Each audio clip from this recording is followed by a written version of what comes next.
Bonjour à tous, on se retrouve pour une nouvelle vidéo. Grande arène aujourd'hui, donc le deuxième match de la deuxième semaine si je ne m'abuse. Alors, aujourd'hui c'est un match assez compliqué. On affronte un russe visiblement, qui a SLKR Ultimate. Hop, en termes de vaisseau, il a Nego Malvé, très classique. Donc ça je vais pas revenir sur ces vaisseaux, c'est très classique. Par contre dans ces personnages, on va retrouver donc un SLKR, un Gas, un DR, tous les classiques, mais surtout un SLKR Ultimate, qui est pas forcément très simple à gérer. Donc voilà pour ce qui est de ses stats. En termes de statistiques, je suis un meilleur SLKR, mais son SLKR a l'ultimate, donc on va dire que ça compense. Donc moi j'ai 530 de speed, plus de dégâts, plus de santé, donc ça c'est plutôt pas mal. Son Hux en revanche lui est plus lent que le mien. Le sien est à 272, le mien est à 305 ou 308. Je sais que mon adversaire, le lead de SLKR donne 20% au soutien, donc à SLKR, mais moi je joue aussi, si je devais l'affronter, je vais aussi jouer SLKR. Donc forcément, tous les buffs qu'il gagne de son lead, je les gagne également, puisque j'utilise le même lead, donc forcément. Bon, sinon, pour le reste, voilà. Alors, donc, on est parti. Donc, mon adversaire a déjà joué, il m'a full clear. Donc voilà, 2070 bannières. Donc, je vais vous montrer ma défense. Donc mon DR et mon Grievous ont été one shot. Voilà. En haut, j'ai changé une défense, mes défenses. J'ai mis trois teams relativement faibles, mes trois teams les plus faibles en l'occurrence. Je voulais qu'il ait accès facilement au vaisseau parce que généralement c'est là où mes adversaires se fail, donc autant leur laisser l'accès au vaisseau et fortifier le bas en fait. Donc je vais laisser l'accès plutôt facile. De toute manière, ces teams-là, je les aurais mis dans le bac, quoi qu'il arrive. Mais là, je me suis dit, je vais les mettre en haut pour lui faciliter l'accès au vaisseau. Et ça n'a pas loupé, puisqu'il s'est fail sur la team Empire. Donc forcément, forcément. Et derrière, j'ai mis ma Panée qui s'est fait two shot, donc plutôt cool. Je l'ai mis derrière Drevan et Grievous, en espérant qu'il utilise son Revan sur ma Grievous pour être ensuite bloqué sur la Padmé. Et c'est probablement ce qui s'est passé. Donc ça, c'était une stratégie plutôt intéressante.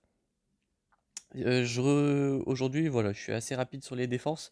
Ce qui va nous intéresser aujourd'hui, ça va être surtout l'attaque, puisqu'il a posé son SLKR en défense. Assez stressé pour ce match. Bon, ensuite, il a posé une Old Republic classique. Il n'y a pas des états hormis celui du lead de Cars, donc ça m'arrange. Et en haut, on a Padmé Grievous, Géonosien, donc c'est pas mal. En plus, dans la Padmé, il y a une Zaris, donc Baris avec Zeta. Donc ça va être pas mal dégueulasse à clean. Donc voilà. Mais voilà. On va commencer tout de suite par le match le plus important, à savoir le SLKR Miroir. Il faut savoir que je vais commencer premier puisque tous mes FO sont mieux modés en règle générale. Du moins les deux plus importants, à savoir SLKR et Hux. Donc voilà. J'ai pas l'ultimate, donc ça va être assez barbare. Mais si je peux au moins tuer les 4 alliés de SLKR et laisser SLKR solo, franchement, ça serait pas mal. Donc non pas double stun, on va stun crew, comme ceci. Hop. Je pense que la stratégie qui va être la plus intéressante, ça va être de stun le deuxième FO, donc le deuxième tank, à savoir le Stormtrooper. Parce que moins il joue, moins la charge d'ultimate de SLKR va avoir d'effet. Enfin, elle va se charger plus difficilement, c'est ce que j'essaye de dire. Donc voilà. On va lâcher un maximum d'AoE, puisqu'en face, à part le Stormtrooper, aucun ennemi ne contre-attaque. Sauf que le Stormtrooper est stun, donc j'en profite. Euh, on va lancer les Yowie, on va faire un max de dégâts en zone. Puisque, encore une fois, il n'y a pas de contre-attaque. Donc voilà, on va envoyer la masse assist sur Crew, comme ceci. On va finir le Stormtrooper. Comme ça, il n'y a plus de tank. Hop. Donc là, je perds le Stormtrooper, c'est dommage, mais c'est pas grave, ça me permet d'avoir un tour bonus sur le H-Sith, donc le soldat Sith. Euh, Ensuite, on va s'occuper du soldat Sith, puisque lorsqu'il meurt, il gagne des tours bonus. Hop, voilà. Oula, Euh, on va essayer de finir Hux. Ok. Objectif accompli. On a défoncé tous les alliés de SLKR et on a laissé SLKR solo. Donc j'ai de quoi clean up, hein. J'ai prévu le coup. Il est ici mon clean up. J'ai pas encore ces 3 PO G13, mais est-ce que ça va vraiment poser problème? J'en sais rien. Euh, Donc en gros là le but ça va vraiment être d'handicaper SLKR avec du retrait de jauge de tour, de la cécité entre autres. Hop. Tac, on va faire jouer un maximum les alliés, on va faire du retrait de jauge de TM. On va essayer de récupérer la bannière de santé aussi sur Chewbacca. Hop, voilà, le SLKR est tombé. Donc ça c'était parfaitement maîtrisé de A à Z. Je suis plutôt content parce que j'avais vraiment prévu de le two-shot. Parce qu'en vrai, je vais pas vous mentir, le one-shot me semblait compliqué. Même avec des bons modules parce que vraiment, en gros, quand vous utilisez l'ultimate avec SLKR, bah déjà vous faites des dégâts puisque c'est une attaque en zone, l'ultimate. Il faut savoir que vos stacks de siphonnage, alors j'ai l'impression qu'ils se doublent parce qu'à chaque fois je remarque que par exemple ils passent de 80 à 160, de 40 à 80, etc. Je sais pas si c'est vraiment doublé, mais en tout cas ces stacks de siphonnage s'envolent. Ce qui veut dire qu'il gagne beaucoup de stats et qu'il fait beaucoup plus mal. Donc forcément ça aide pas trop.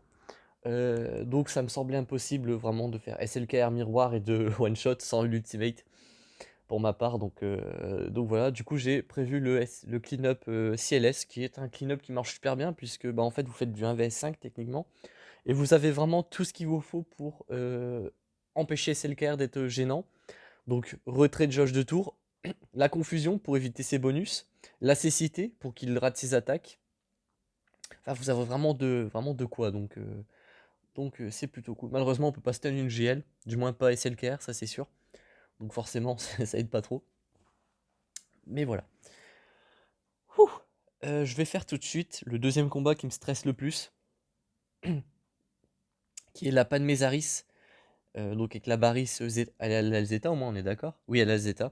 Donc en gros ce qui se passe c'est que la Baris Sophie R4 déjà avec Zeta elle va vraiment être très gênante puisque à chaque fois que vous allez faire un crit sur un ennemi, il va récupérer des HP à hauteur de, je crois c'est 10 ou 20%. Est-ce qu'on peut vérifier ça tout de suite sur l'unique? Euh, Lorsqu'un allié subit un coup critique, il récupère 20% de santé et la jauge de tour de Barry se remplit de 10%. Donc voilà ce qui est problématique. Mais il faut savoir que Revan continue de counter Padmé même avec une Zaris. Euh, donc, euh, donc voilà. La stratégie, je pense que ça va être toujours la même. On va focus Anakin puis Padmé. C'est juste que je pense que ça va prendre plus de temps et que le risque de timeout est plus important. Hop, on va tout de suite booster à fond le Yoda.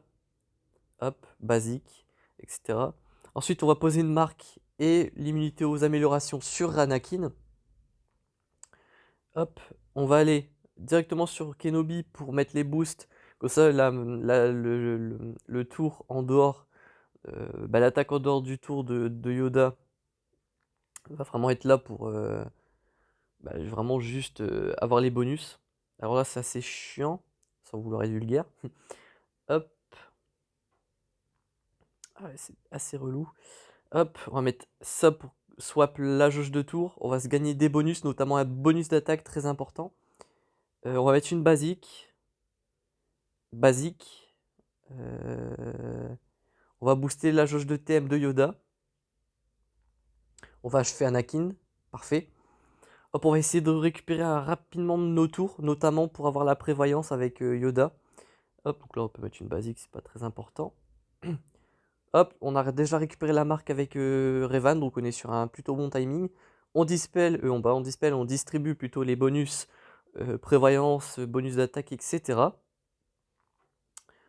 On peut mettre une basique ici pour avoir l'entrave de capacité, c'est très bien. Hop. on va faire ça pour défoncer un peu sa protection. On va mettre une basique. Hop. On va donner jauge de TM sur Yoda en espérant qu'il ait récupéré sa très grosse attaque. Elle m'a dispel malheureusement. On va faire ça. Normalement, je suis bien une des contre-attaques. Mais c'est pas grave. Basique. Basique. On va mettre ça sur le Jolly pour le rendre beaucoup plus résistant. Hop, on va mettre une grosse attaque. Ça ne suffit pas malheureusement. Basique. On va remettre la marque. Comme ceci. Basique pour donner un peu de TM. On va distribuer les boosts. Basique. Basique. Voilà, donc là, Padmé est morte. Donc plus de courage, plus de bonus de protection en cas d'assist. Donc là, on est vraiment plutôt goldé. Hop, on va continuer. On va attendre de récupérer la marque euh, avec Revan pour focus Zaris. Puisque une fois qu'elle meurt, c'est comme pour Padmé, tous les uniques ne font plus effet. Hop, on va réduire la jauge de tour de Kenobi. Très bien. Hop, la marque sur Zaris.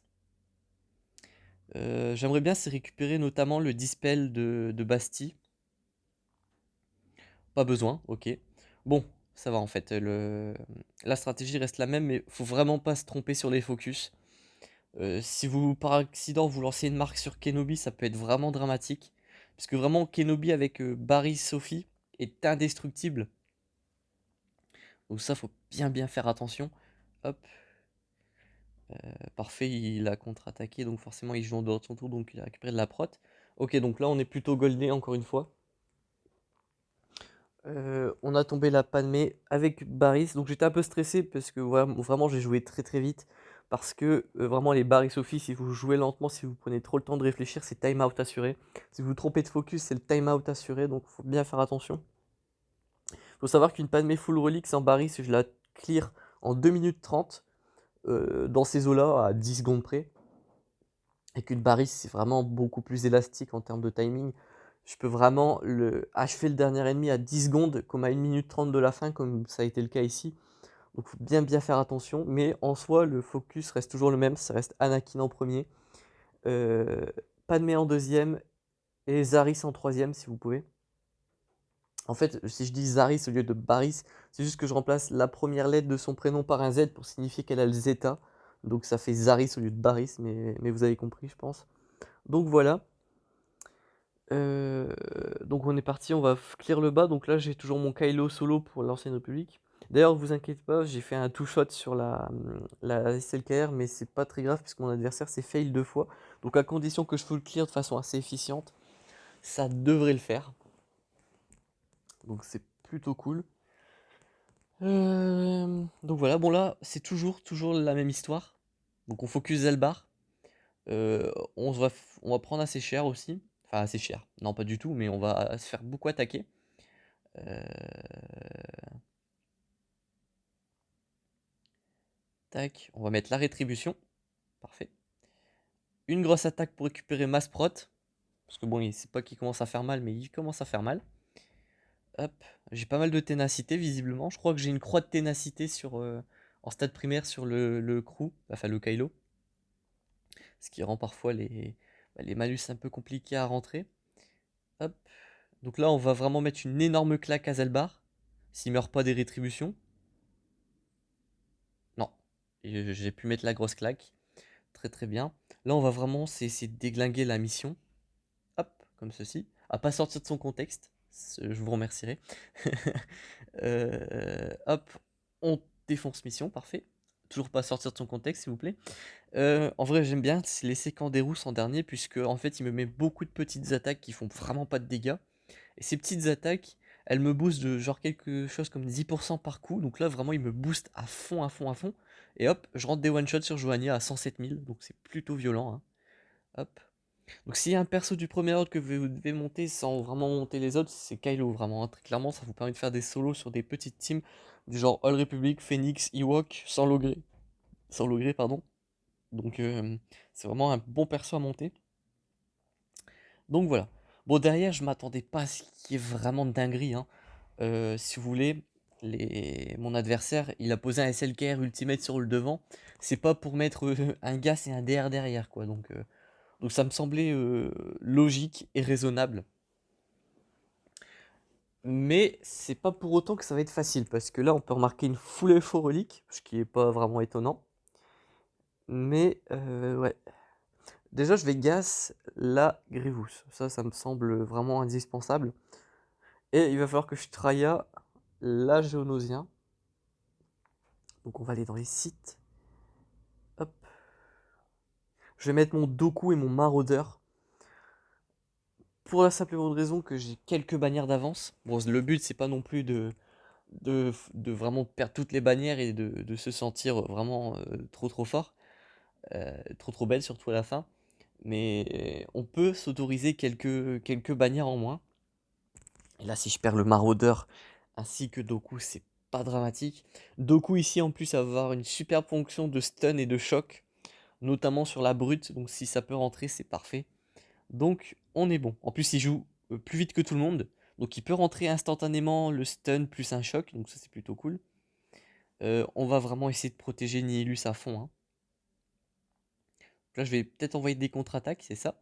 En plus, je récupère un bonus d'esquive crit. Donc ça, c'est plutôt cool. Mon Sion est un tout petit peu lent. C'est assez dommage parce que pour le coup, il aurait pu prendre la raillerie rapidement. Mais c'est pas grave puisque ils ont envoyé le focus sur Doku et pas sur mon Nihilus. Ce qui m'a permis d'instaurer rapidement les quelques malus et autres gâteries qui me permettent, voilà, dès à présent d'être dans une bonne position. Hop, j'aurais peut-être dû mettre la basique sur l'espion, puisque s'il y a bien quelqu'un à qui on doit réduire l'attaque, c'est l'espion. Donc on va essayer de la lui mettre maintenant. Voilà, comme ça s'il met sa frappe silencieuse, il va pas me faire tant de dégâts. Voilà, il m'a mis 0 dégâts littéralement, puisque ma protection n'a même pas bougé. Qui a des boosts dans... Ici. Toi, t'as que l'unique. Et toi, t'as un bonus de chance de coup critique. Donc... Ah merde, j'ai oublié de le sélectionner. Mince. Du coup, je l'ai pas volé son bonus. Dommage. Enfin, je l'ai pas dispel en tout cas. On va remettre une basique ici. Hop, on l'a achevé, c'est parfait. Tac. On achève, voilà, la brute. Enfin, l'alpha, pardon. La pas choc taper Sunfac. On va mettre une AoE pour au moins increase les cooldowns. Basique. On va mettre ça pour récupérer la bannière de santé, on va pas abuser non plus. On va achever Poggle puisque mon attaque n'est pas esquivable. Donc forcément, ça me permet de l'achever. Et on va achever le soldat géonosien. Pour un résultat de 54 bannières, c'est pas la joie, mais ça reste acceptable. Quand on sait qu'une défaite, c'est moins 20 bannières, et que mon adversaire en a fait 2, donc il a moins 40. Donc ça me va. Ici, pas de risque, je mets le full clone. Je mets le full clone pour vraiment m'assurer de la win. Alors Gas, ça marche très bien, hein. Gas, c'est super violent. On l'a bien vu, vous l'avez bien vu si vous avez vu ma vidéo sur le sujet sur la P4 de Gas, où très clairement, même si j'avais Assage Lead au lieu de Grievous, j'ai pris quand même vraiment tarif à galérer. Bon là, le leader est un peu plus, on va dire, adapté à la situation, puisque là, ça va vraiment booster les druides séparatistes. Et Gas, ça reste quand même un monstre à ne pas sous-estimer. Donc là, vraiment, en plus avec toutes les contre-attaques qui se mangent en face, c'est plutôt intéressant, n'est-ce pas? Bon là, il me met une AoE, mais en vrai, Grievous, même s'il n'avait pas joué son tour et que j'avais pu trigger d'une autre façon, il faut bien savoir que mes clones auraient quand même pris des AoE, ne serait-ce que de B1, etc. Donc forcément, le 55 bannières, ça me semble très compliqué de l'esquiver. Là, il y a eu 2 morts en même temps, donc c'est seulement un seul tour bonus qui a été trigger, ce qui m'arrange quand même convenablement, vraiment. Donc là, un tour bonus, 2 tours bonus, ah oui, quand même pas mal. Mais voilà, ça change pas l'issue du combat, son Grievous tombe, quoi qu'il advienne, 55 bannières, c'était prévu. On a quand même l'avantage avec Gas, c'est que comment dire? Lorsqu'il est debout, aucun clone ne peut perdre de santé, c'est-à-dire qu'ils vont perdre toute leur protection, mais leur santé ne va pas bouger tant que Gas est debout, ce qui veut dire que je peux pas vraiment tomber en dessous de 55 bannières tant que Gas est debout, donc ça c'est vraiment une bonne chose. Donc là, on voit une sorte de fleet empire, mais je m'attends à ce qu'il y ait quand même peut-être un malveillant avec assez peu de renforts qui m'attend, je sais pas. Non. Par contre, ah si, malveillant, c'est ça, avec un renfort en moins, c'est ça. C'est pour ça que la flotte empire le dépasse en termes de puissance galactique et que c'est la flotte empire qu'on voit en premier, donc c'était prévisible pour le coup. Alors, comment on va procéder? Le bombardier TU impérial n'est pas 7 étoiles, donc ça me rassure. En vrai, on a mis la même défense, sauf que moi, j'ai pas mis le dent de Molosse avec le Malvé. Donc je m'attendais vraiment à ce qu'il y ait un des deux vaisseaux comme ça en défense, un des deux gate ships, comme on les appelle, donc soit Malvé, soit Déco en défense, puisqu'une de mes flottes a été two shot. Et dans la majorité des cas, on va pas se mentir, le Malvé et Nego en attaque, si vous avez tous les deux bah, si vous les avez tous les deux en attaque, il y a de fortes chances que vous cligniez les vaisseaux en one shot. Mais là, ce qui m'a mis la puce à l'oreille, c'est vraiment que ma flotte Empire a été two shot. Donc je m'attendais très clairement à ce qu'il y ait un des deux en défense. Donc forcément, voilà. Je pense que je vais finalizer la flotte. Alors, comment ça s'appelle? C'est la Chimera, donc la chimère. Le vaisseau de Thrawn. Par chance, c'est pas l'exécutrix. Si c'est pas l'exécutrix, il me semble que lui ne donne pas de jauge de TM en cas d'esquive. Je vais m'en assurer tout de suite. C'est avec ça normalement, non? On va regarder. La jauge de tour amiral allié se remplit de 25% lorsque ce vaisseau esquive une attaque. Cet effet est doublé pour les vaisseaux amiraux de l'Empire.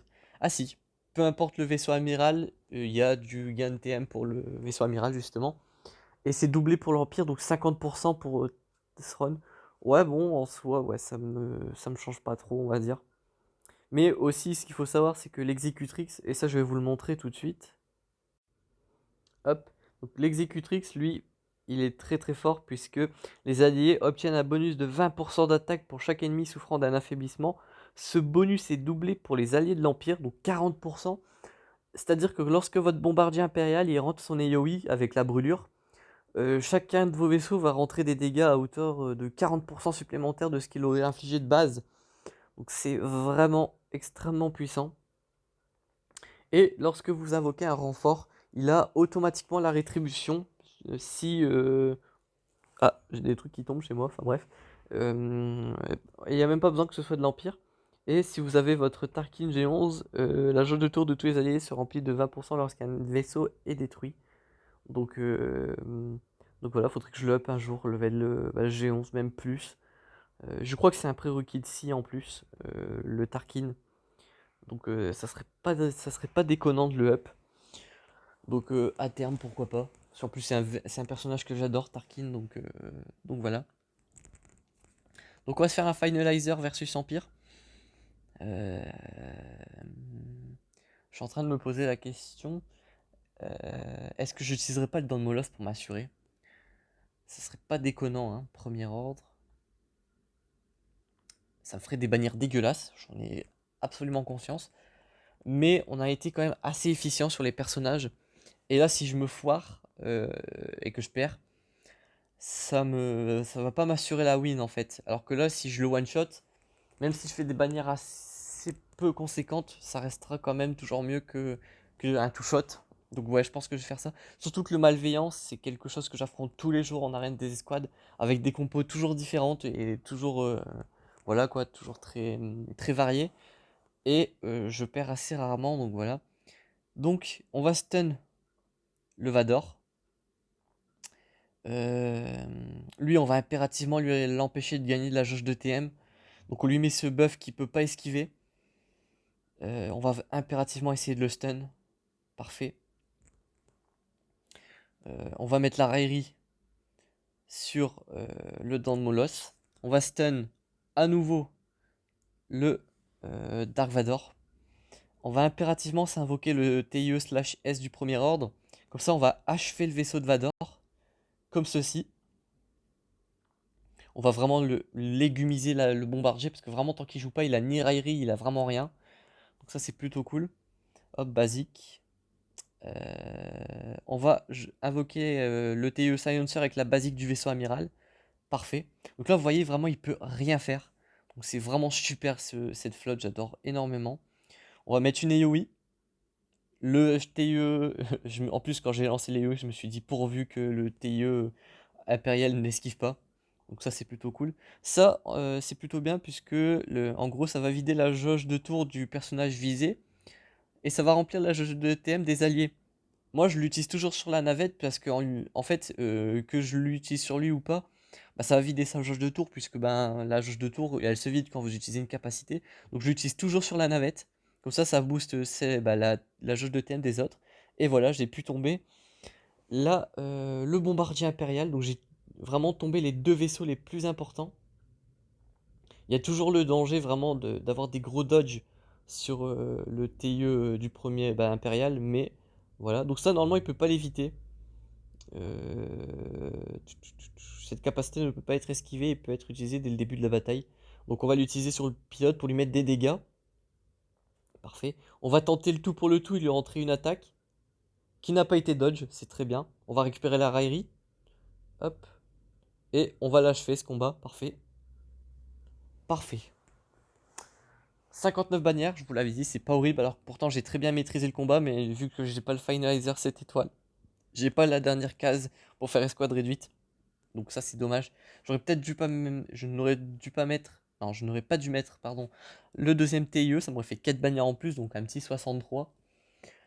Mais voilà, je pouvais pas savoir que j'allais aussi bien réussir à rentrer les stuns. Mais bon, c'est pas grave. Pour le malveillant, j'ai beaucoup de chance, c'est que son malveillant n'est que 6 étoiles.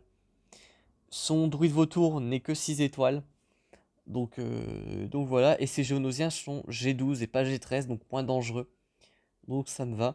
Donc là, la line-up de départ qu'on va utiliser, c'est toujours ces deux-là. Très important quand vous faites un combat contre un Malvé, c'est d'avoir cette compo.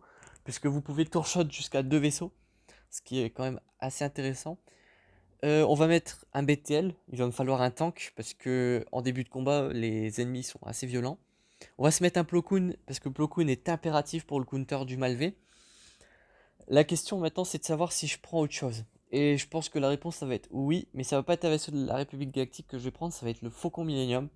Puisque ce Faucon Millennium est un vaisseau qui est extrêmement puissant pour le counter du Malvé. Utilisé au bon moment, ça peut très clairement changer la donne, donc voilà. Puisque son renfort, c'est de donner la prévoyance à tous les alliés. Si vous l'utilisez pile avant que le Malvé lance l'AoE qui vous met un malus d'attaque, bah franchement c'est OP. Puisque bah, du coup vous esquivez les AoE en plus du malus d'attaque. Donc moi ce que je fais toujours en début de combat contre un Malvé, c'est d'utiliser ma basique sur le druide bombardier Yen. Comme ça il lance directement son AoE pour avoir les boss droids. Alors pas de bol, il a dodge sur tout le monde sauf le chasseur ombarien et ça m'arrange pas trop. J'aurais préféré que tout le monde se prenne les druides vautours, mais c'est pas très grave. On lance les AoE pour lancer 3 verrouillages quand on a de la chance.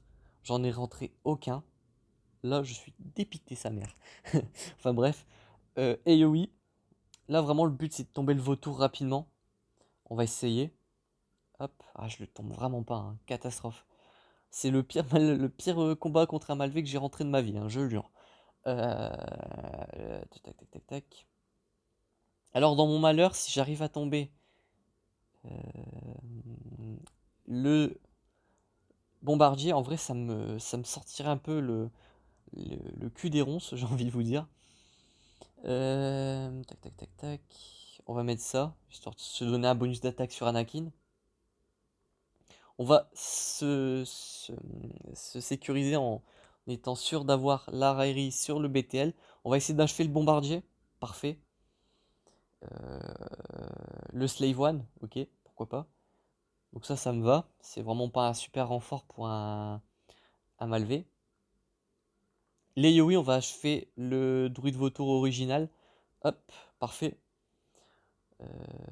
Basique. Bon, il n'y a pas grand chose d'autre à faire avec ce vaisseau. Là, on va lancer le Faucon Millennium pour avoir la prévoyance pile avant les Yowie du vaisseau amiral.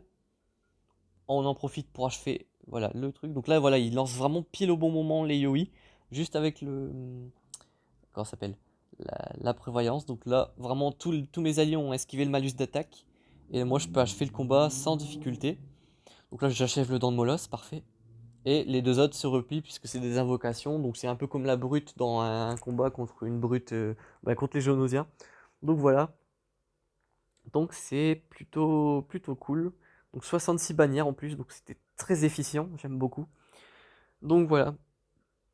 Enfin bref, sur ma chaîne, vraiment dans les grands. Bah, je crois que dans le dernier vaisseau, dans la dernière vidéo Grande Arène, et dans celle-ci, on a affronté un Malvé.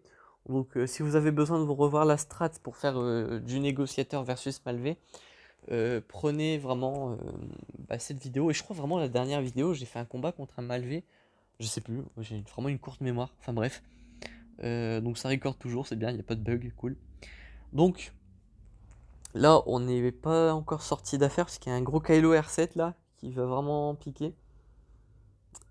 Mais normalement, j'ai encore mon Wattenbor et mon Vador, donc ça devrait pas poser trop de soucis, j'espère. Premier ordre. Non, c'est pas premier ordre justement, c'est séparatiste. Séparatiste. Hop. J'ai encore mon, voilà, mon truc. Euh... J'utilise quoi d'habitude? J'utilise Thron. Hop, comme ceci. Et bah, j'ai pas grand chose d'autre, hein. J'ai Tarkin, mais on va éviter. Tac. J'ai pas de site. Ok. J'utilise mon pilote impérial aussi, mais on va éviter. On va faire une escouade réduite. Je pense que ça peut le faire. Donc on va mettre sur mon Vador le Waypoint Tech. Donc la dernière tech sur Vador pour éviter, pour comment dire, faire en sorte que Vador ignore la défense. Donc ça va faire très mal. Je pense que je peux déjà ma batteuse le Kylo. Ah, ça n'a pas fonctionné autant que prévu, malheureusement. Hop, on va remettre des malus. On va pouvoir relancer une lame batteuse directement, donc c'est pas trop problématique en soi. Hop, il est déjà mort, c'est parfait. On va s'assurer d'affaiblir un peu les ennemis avant de les tuer pour récupérer ma jauge de TM prévue. Hop, donc les petits stuns. On va réduire encore un peu leur santé avec cette capacité qui déclenche les dégâts sur la durée des ennemis, donc c'est plutôt cool. Hop, on va tuer lui pour récupérer pas mal de TM. On va tuer Phasma pour récupérer encore plus de TM.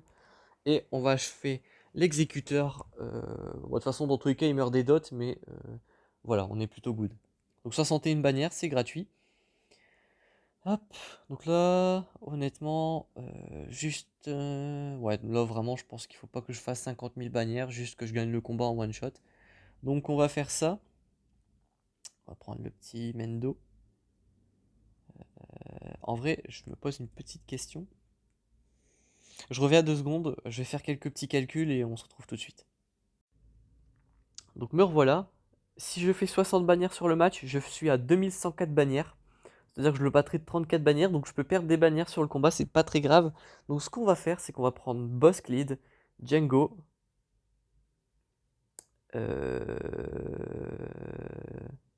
Mince. Attendez, on va faire ça plus facilement, on va trouver ça plus facilement. Tac. Mendo. On va prendre l'armurière. C'est une vaut rien, l'armurière, il me semble, non. Armurière, non, pas du tout. Bon, on va aller dans le tag approprié, à savoir Mandalorien. Hop, l'armurière, parfait. Ainsi que. Je sais pas, Bescarmendo. Problématique.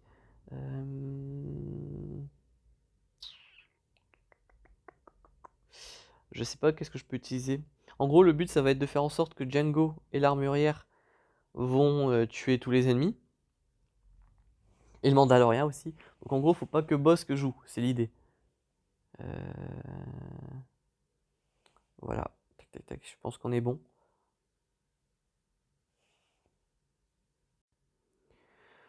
On va lancer, c'est parti. Je revérifie encore une fois le fit. Et oui, on est bien sur les 3 là, plus boss. Donc en gros, boss, il faut qu'il fasse aucun kill. Et on va essayer surtout de laisser l'ancien Ewok revive. Hop. Tac. Donc on va mettre ça sur Bossk. Tac. Ah, je peux pas invoquer l'armurière. Scheiße.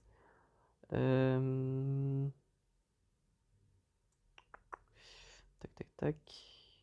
Donc Bossk, tu me feras le plaisir, s'il te plaît, de jouer un tour. S'il te plaît. S'il te plaît. S'il te plaît. S'il te plaît. Merci. Ok. Ouais, c'était pas terrible comme idée, hein. Parce que là, l'armurière, elle va mourir. Ah non, même pas. Aussi, elle est morte, ok. Oh purée, la catastrophe. Bon, après, j'ai un boss qui a reçu les bonus de l'armurière. Donc là, ça va être plutôt cocasse. Tac, tac, tac. Bon, Jango Fett, si tu pouvais jouer ton tour, ça m'arrangerait. Hop. Hop, on achève Wicket, on récupère toute notre prot. Parfait. Hop. Tac, tac, tac. Hop.